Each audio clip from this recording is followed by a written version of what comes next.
Hello, hello. Hi, Aram. Good morning. Good morning. This is Sarah. Yes, it is. Good morning. Great. Thank you for calling. One. Yeah, that's the first time I've called and a Google Assistant has answered. It kind of threw me off, but it's really neat. How do you set that up?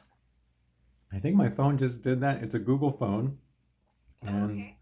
I'm not sure why it did that. Maybe because it didn't recognize your phone number. Oh, okay. So it was. I think there's auto screening turned on for the Google. Um, Part of its magic is auto screen new numbers. Maybe. Okay. So does that block um the scam calls then? Is that a I way hope. to? Oh, that's I nice. hope so. That'd be hopefully the main use of that. I'm not. Yeah, because I seem to be getting more of those by the day, so Oh I'm boy. gonna look into setting that up if that's a way to deter it. Yeah, are you an Android or an Apple user? I'm an Apple user. Okay, well, it's probably something similar for Apple. Yeah, yeah. And how's your day going so far? Good. It started off with a lot of stretching and some reading, so that's a good thing. Yeah, that's a good way to start the day. Yeah. How about you, sir? How's your day going? So far so good. Am I your Yeah. first interview call of the day? You are, and I just popped open my laptop and I saw your email, and thank you because that is a really good resource, and it answers two of my big questions as far as the issues are concerned. So I really appreciate that. Okay, cool. Cool. Yeah, I just, it's a bit late. Civil Beat emailed me, I don't know, maybe a couple weeks ago, and I finally uh, felt brave enough to share my answers with them. I went back and forth on a couple issues in terms of what's the right level of. Well, one, I had too much of an answer. I think there's a limit of 200 words, and I was going into term Oh paper mode, no, which is great, I think, for me thinking through things, but it was that's probably true. not publishable. So, How many questionnaires have you received oh, so far? I Is it am the taking a little first? catalog of that. Everyone with uh, everyone wants me to take a survey.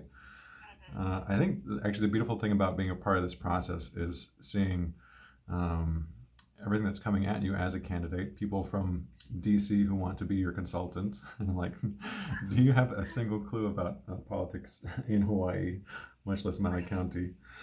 right. Um, so you definitely attract a lot of attention, and there are various surveys.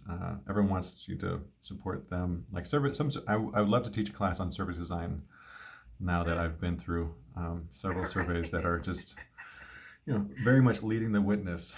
Sure, sure. um, yeah, and I recently got an invite to spend $2,000 a month on a sign posting in Waikapu. I think it was. Oh, Um, Someone, it's called waikapusign.com or something is their Gmail address. And and the it's 2,000 a month. if I want the premium, if I want the whole fence to myself, I think Oh, I can. wow. Yeah. So I declined and I posted it to my Instagram story just Yeah, as an example of, um, I guess, yeah, the dynamics, the monetary element sure. in the race. Yeah. And am I correct to assume you are a first-time candidate? Correct. I'm the first time. It's my first time being on the ballot. Last Okay. session, I was on Simon Russell's team. Okay. He was running for State House District 12 for well, District 12 would be upcountry and Hmm. down to Paia. So different race against Kyle Yamashita, and I was his communications media. I built his website and did um, all his material collateral. And I learned a lot from Simon. Unfortunately, Sure. Simon's now in Germany. He moved during COVID for medical care. And so I lost one of my mentors, but there's a really wonderful network out there of folks who've been very supportive and have given me a lot of tips and tricks along the way. Yeah. Yeah. And you probably learned a lot from that experience as far as the issues and all the different moving parts. Yeah, yeah, and it's helped me understand the different jurisdictions where the state plays a role versus where the county plays a role, and and through this process of running for county council, I've learned or clarified what the relationship between the mayor and the council is, Hmm. and so that's helpful. It's helpful to see these. You know, there's a label attached to the mayor and the county council, but to understand if they work working cooperatively, if the county council, in my view or understanding, is organizing basically R&D for the mayor, Hmm. to inform the mayor and to also be a counterpoint to the mayor. But a lot of it is pulling together committees and getting the community activated around key issues, and yeah, just being a source of counsel for the mayor. So I'm hoping that the next mayor, whoever it is, has that sort of relationship with the county council. Right. And what led you to run for office? Uh, it's been on my mind for a while. Yeah, a friend of mine teasingly was saying that she called me the mayor or something, and I've been thinking about urban planning, and I love complex challenges, and I love Maui. I grew up here, and it's super special. Yeah. Um, Also, it's not a. I mean, it's a stable job with insurance and benefits, and like, that'd be nice. Yes, agreed. So there's a lot of components to it. When I do have TV, I don't have TV currently, but when I do have cable television, I would tend to turn it on to Akaku and just Okay. watch the council proceedings. Um, I'm somewhat fascinated, or I'm not obsessed, but I think the process that that we are currently using to deliberate and gather testimony and make decisions is incredibly inefficient, and it is probably the core issue that I would want to be active in addressing. Is how do we improve the yeah, the decision making deliberation process, and how do we get more voices involved, and it's not like you don't have to wait hours and hours for testimony on one Sure. topic. And so there's a lot of the world has changed. We have the blockchain, we have social media, we have Zoom and Blue Jeans. So there's a lot more ability for us to get smarter about topics, hear from more folks about what's important to them, and then make those decisions in an open, transparent way that is Right. more democratic than was even possible previously because of our technology. So, yeah, my background is kind of creative technology and process facilitation. And so bringing those to the county council, either as a member of the board on the council, or I mean, it's been really great just to meet council members and see who might be on the next council, and hopefully the conversation will continue. Yeah. And forgive me, I missed that. You said your background is in. Mainly, so my background I would say is in creative technology, or I guess design. I started doing like photoshopping stuff in high school, and I did the high school yearbook cover for Maui High in Nice. '96, and then that led to a bachelor's in fine arts in interactive media. So making websites, doing motion graphics, video and photo and website stuff. And then I did a master's in interaction design, which is more like user experience and physical computing and service design, which is my area of expertise and passion, is designing services and experiences. Wow. Yeah. Like what kind? I'm sorry. That's intriguing. What kind of services and experiences? Well, I can share with you my deck for my thesis project.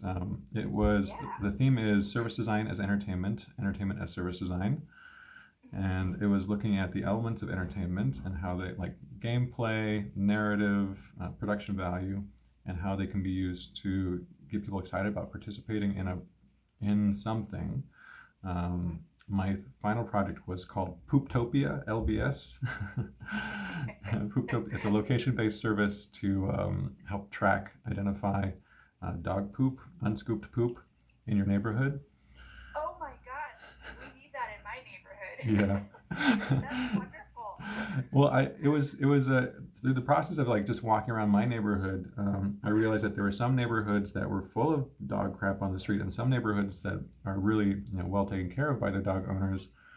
And one thing I noticed is the presence of dog parks, and that creating some sort of social community or social network of Right, mutual respect versus we're all strangers and we don't care whose dog is pooping where. right. So that evolved into like this game design where I'd have different teams. I was in Italy at the time, so it was the game is called The Hunt for Dark Treasure, Tesoro Scuro, and like the green team, the red team, the blue team would all be competing to find the dark treasure and just tag it with their phone, send a photo of where the dog poop is, and then it would go to our servers. We'd probably send out someone out on a Vespa to scoop it up, and yeah, that was the concept of like how do you offer dog owners a way of maybe getting a service, like if you could have a GPS dog leash and just tag poo tag where your dog pooped and you didn't want to scoop it, then we will charge you a monthly fee for that. That Um, is so cool. I love it. And I like dark treasure. It's a great euphemism. yeah, well, my friends got started making a lot of fun of my whole obsession with poop, but it's such a resource. Even on Maui, our whole Yeah, septic systems, that is energy. You can power a lot of things with human waste. It's not a waste product.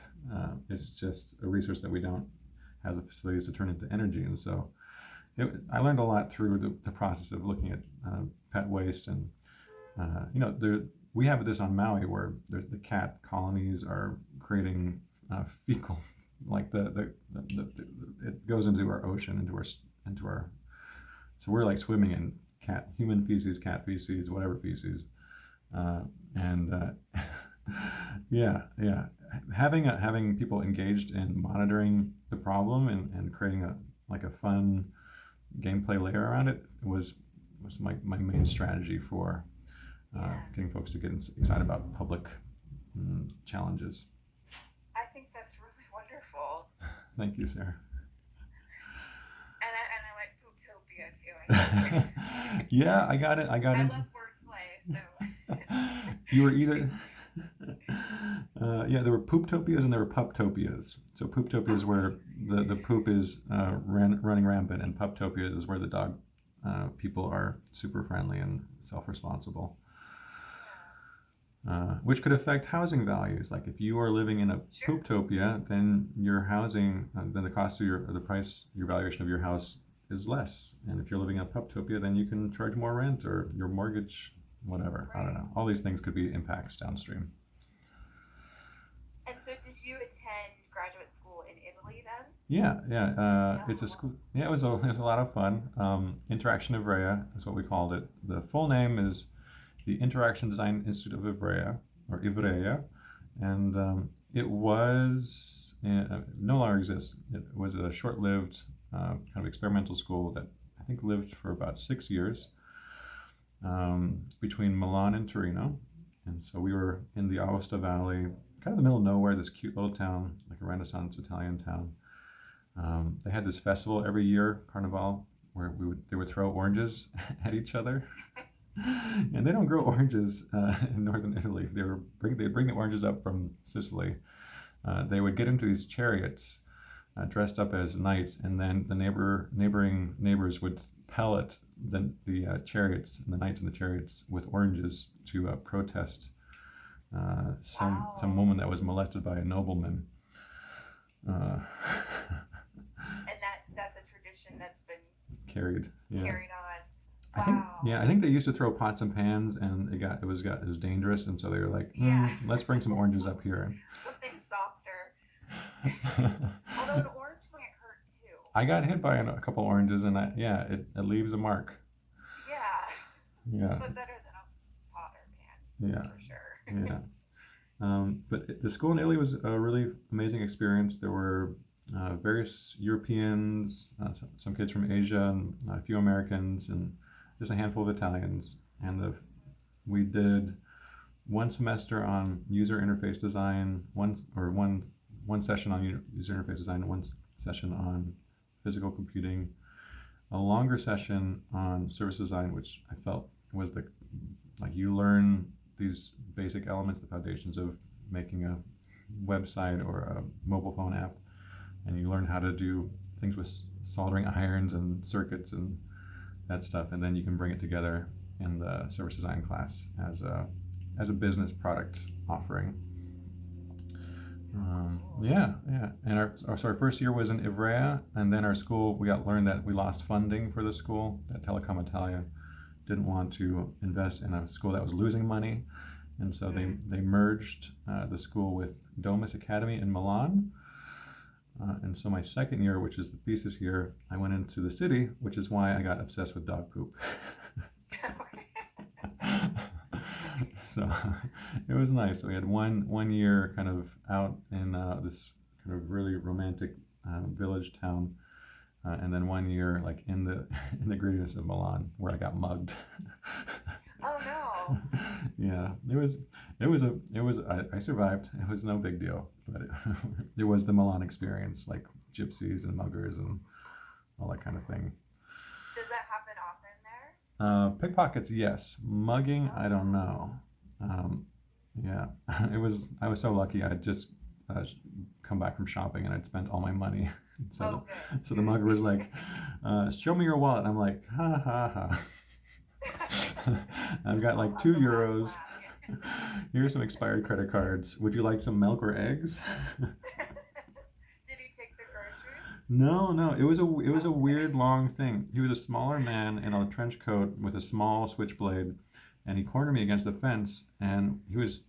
I don't speak Italian very well, and he didn't speak English, and so I kind of understood what he wanted, and I was just like kind of realizing it and like kind of not laughing, but like really.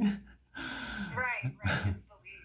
Yeah. Right. And so he's kind of got me pinned against the fence for a bit, and a couple walks by, and he's like, "Shh, be quiet, just be cool." I'm like, "Okay, okay." And so this couple walks by us, and then we continue our conversation about. Um, he wants to bring me to an ATM, and I'm like, "Look at my cards; those dates are expired. I got nothing for you, buddy." So, I was lucky in that I had nothing to offer Right. him, but it did like the other folks in my class who live nearby. We all lived in the same hotel at that time, and they were a little bit shocked and scared about the potential. Sure. Because I'm 6 foot Yeah. 6, and so the guy's targeting me. Um, he's pretty ballsy. Right. Yeah, I would say so. Yeah. Yeah, yeah. After I don't know if you after so the school I went to, Interaction of Rhea, was basically a boot camp or a feeder school for IDEO. IDEO is. Have you heard of IDEO? No. Okay, IDEO is a pretty well-known design consultancy in the Bay Area. Or that's where they got Okay. started. Initially, we're doing product design and helped like do the first laptop design. Worked a lot with Silicon Valley companies on like the first mice and there's like a lot of technology stuff in the beginning. Um, and the big thing that came out of IDEO is this concept or this process called design thinking, Okay. which has been kind of popularized in Fast Company and other things. It's now practiced a lot of places, and there's conferences in Hawaii about design thinking. Stanford created the Stanford D School in partnership with the founder of IDEO. Um, so it was so basically I felt like my grad school fed me into this. It was like a advanced schooling, whereas as a consultant you're just learning about different industries and you get paid for it, but it's still like a learning environment. Yeah. And so I spent a couple of years at IDEO as an interaction designer and in San Francisco, and then I was like, I'm ready for something different, and I was lucky enough to get on a project that sent me to China.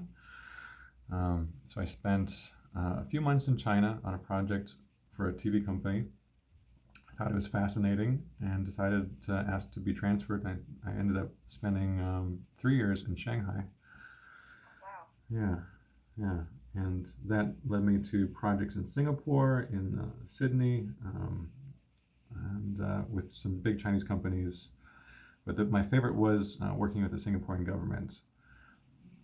I did two projects for the Singaporean government. One was a work pass center. So when migrant workers have problems with their employers, they would come to this center, and so my role in the team was just design the kiosk interface. We had architects on the team who were designing the layout of the space, and communications designer who were focusing on the signage.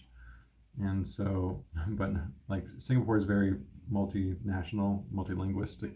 So we had to have like English and Mandarin and Indonesian and all sorts of languages considered. And it was just a fantastic experience of a small government. So for me, the Singaporean government is such a role model in terms of professionalism, um, just quality of service, and the last part of my response to Civil Beat includes my understanding of the Singaporean model of economic development.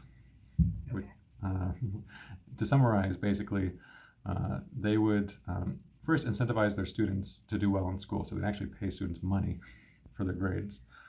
Oh, that would be Yeah, nice. yeah. So you're actually making money as a good student. And then they would give scholarships to their best and brightest students to go out to Oxford or Stanford or Yale. So it was like a full ride scholarship. And then they'd come back and work in the government. I'm just like, what? Yeah. And so, yeah, that's the feedback loop. So it sounds like your time abroad, you've absorbed some of these ideas, if you Mm. will, that could be applied here. Yeah, yeah. That's. I think that's a big lesson of. I've spent time in China. I understand. I don't know what I bring back from China. Nothing. No viruses. um, Right. but I think I lived in Korea, China, Hong Kong, a couple different countries. I even lived in Denmark for a bit, and Oh, that was super instrumental in seeing how they've laid out the city. It feels like a village town city hybrid mhm. because you're going between dense urban spaces, open public spaces on the water. Um, there's like forests and paths for people on horses and bicycles. The bike infrastructure is amazing. Mhm. They do water quality testing every day, so you know every day you can just pull up a website and know where you can go swimming, what the temperature Wow. is, and that's in like Copenhagen has the only water like inner city water that you can safely swim in because they do water quality testing. Um, so that was yeah, that's amazing. Yeah, so I do feel like I've had the benefit of seeing different models, experiencing what it's like to prepare recycling in Korea, in Shanghai. Like, what are the different methods?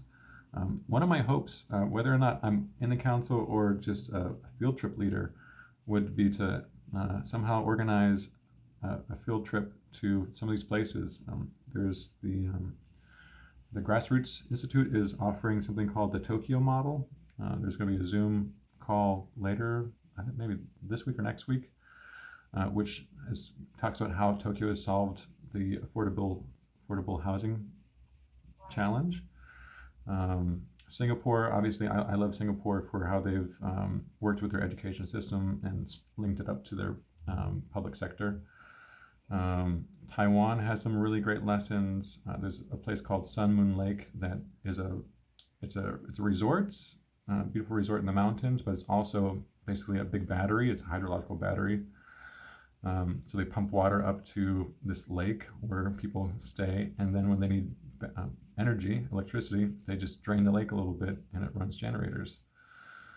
Um, and they have a really and the best thing about Taiwan, besides their food, because Taiwanese food is the best. Um, it's like the street markets are amazing, but how they do recycling. So each a different day of the weeks, it's like today is plastic day, and the recycling truck has a certain sound, like the ice cream truck. You hear the ding ding Yeah, ding, and you see all your neighbors who's bringing out the recycling, who's bringing out and who's not. right. And right, there's an element of public shaming, right? Exactly, gentle public Yeah. shaming. So that is so clever because in Korea in Seoul, they just you buy different color bags. You buy like a pink bag is for like organic food and that goes to feed the pigs, and blue bags are for plastic. So you just buy the bags and then they'll take the bags that you put waste in. But you end up with streets that smell like, you know, a lot of pig food. Right. So it's not the most elegant solution. I think the Taiwanese solution is a little bit a little bit more efficient. Um, Right. yeah, so it'd be fun just to give people that experience. Like, I think also I talked to Mike Molina and his partner. I'm forgetting her name, but I think they want to travel, and so I'm like, can we go to some places? If you're on the yeah, can we organize a field trip for civil servants? Sure. Yeah. But I that mean, these are requires a all budget. great ideas, and they can be replicated. Mm, yeah, yeah. I mean, yeah. I guess the question is always where are our budget and priorities, and Hmm. it does feel like we're in crisis mode with budget. So there's a lot of dreaming that can happen, but there's also the existing process and the existing structure. So Right. that's what I'm currently navigating. I'm definitely comfortable in the dream space, but there's actually two interesting mental models or mantras. One is staying with the trouble. Hmm. And this is from Donna Haraway. She's a cyber feminist. What's going on? Can you hear that? There's a Oh. car alarm going off in the back. Oh, I thought someone was honking. I Which, think so. Yeah, I think someone touched a car. Anyways, Donna Haraway talks about this idea of staying with the trouble, which means kind of weaving a path between utopia and dystopia, and kind of being okay with the ride. It's a bumpy ride. There will be trouble along the way, but as long as you stay with it, you will be able to come through the journey safely. So that's one sort of mantra, and the other one is orbiting the giant hairball, I like that. which talks about complex organizations or complex problems, and to understand a problem, you need to get close enough to like smell the hairball or touch the hairball, but you don't want to get caught in the hairball. Right. So you want to orbit it and just have like some perspective, both up close and from afar, to understand the nature of the hairball and how might you untangle it or dissolve it. Now, did someone author that Yeah, those are both phrase or? books. Yeah, that's a Oh, book. okay. Orbiting the Giant Hairball is a book that I haven't read that one of my colleagues recommended to me. And Donna Haraway wrote, staying with the trouble, making kin in the Cthulhu scene, which is a great title. All great titles. Yeah, yeah. Mm, yeah, yeah. I'm also working on a couple book projects. I'm also a farm manager, uh, Okay. and and also I'm starting up a school at the same time. So Right. my I think I read that somewhere. So you're, as far as your current occupation, then you are, is it correct to say farm manager and um, mm, that you have a school in the works or? well, so there's a couple. It's like what am I? It's wearing multiple hats. So on a day-to-day Right. basis, um, I have managerial responsibilities on the farm, but it's very much a team effort, and Okay. I'm mainly I feel like just the check-in. I maintain the to-do list and make sure that Hmm. we have meetings and that we have potlucks and that sort of thing. So it's a pretty fluid, or it's not like I'm the boss for sure. It's more like Right. I'm here to support the team. And the team probably knows more about what needs to get done than I do because I'm not an expert in gardening or construction.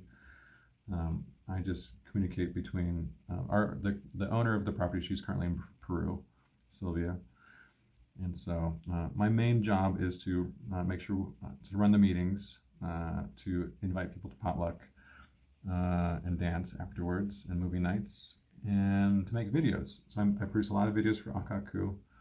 We have Okay. one video a week, a time slot, and so I'm the main editor and videographer for our videos. You can see them at malamalama.org